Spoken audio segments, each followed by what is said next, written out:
Dating brings us close to a particular strand of philosophy that, the rest of the time, might not seem particularly relevant to our lives: existentialism. One of the movement's major proponents, Jean-Paul Sartre, developed a set of ideas that help explain and give dignity to the anxiety, excitements, and at points vertigo we may experience as we go through the dating ritual. A key concept of existentialism is expressed in Sartre's somewhat obscure but useful phrase, being precedes essence.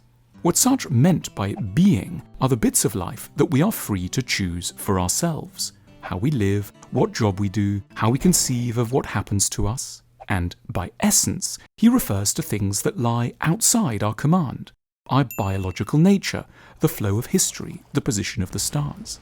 What Sartre wished to point out to us, in a spirit of wanting to liberate us from certain rigidities of mind, is that being should ultimately be thought of as more important than essence.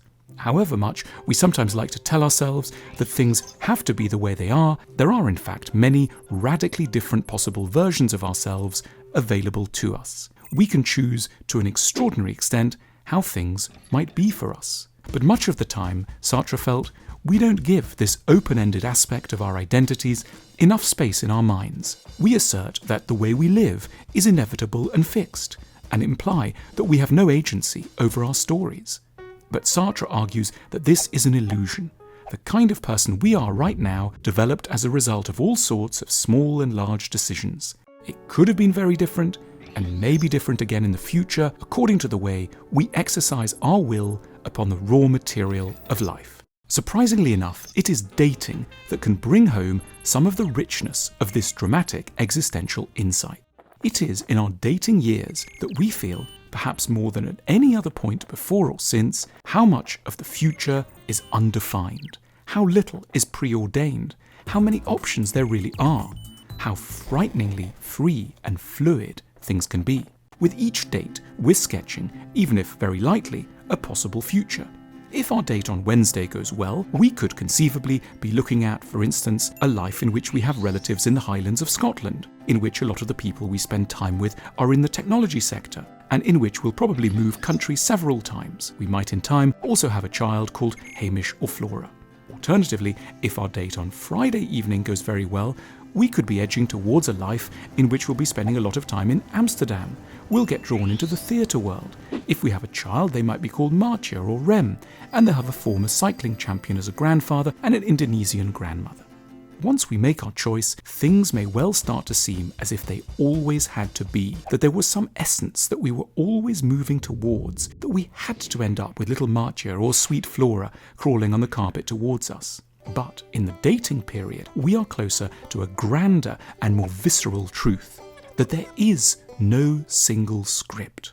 Sartre's second big point is that properly recognizing our freedom can lead us to a state of huge but inevitable and, in a way, salutary anxiety. Conscious of our real liberty, we take on board that we have to make decisions, and yet at the same time, that we will never have the correct and full information upon which to base them with the sort of perfect wisdom and foresight we might desire. We are steering largely blind, forced to make choices that ideally we would leave to the gods, but that in a secular world we have no option but to take on for ourselves. As we date, we may wonder, what should we settle for? How long do we keep going? How can we tell whether this one or that one is right? Sartre's answer is that we can never properly know, but that we are never more properly alive and authentic than when we are turning over such inquiries. The fluidity of our destinies is then palpable with all the strangeness and wonder this implies. Too often, the sense of fluidity is lost. We assume that what is had to be, and that we have no further choices left open to us. But the dating years defy such views. No wonder if they can feel very high stakes. Sartre wished to embolden us for the sort of challenges they present to us. Dating pushes aside the veil of our normal complacency and reveals the sublime, terrifying, and at the same time thrilling uncertainty of existence. We should, with a host of existential challenges before us, at the very least, not be too bored. To learn more about love, try our set of cards that help answer that essential question: Who should I be with?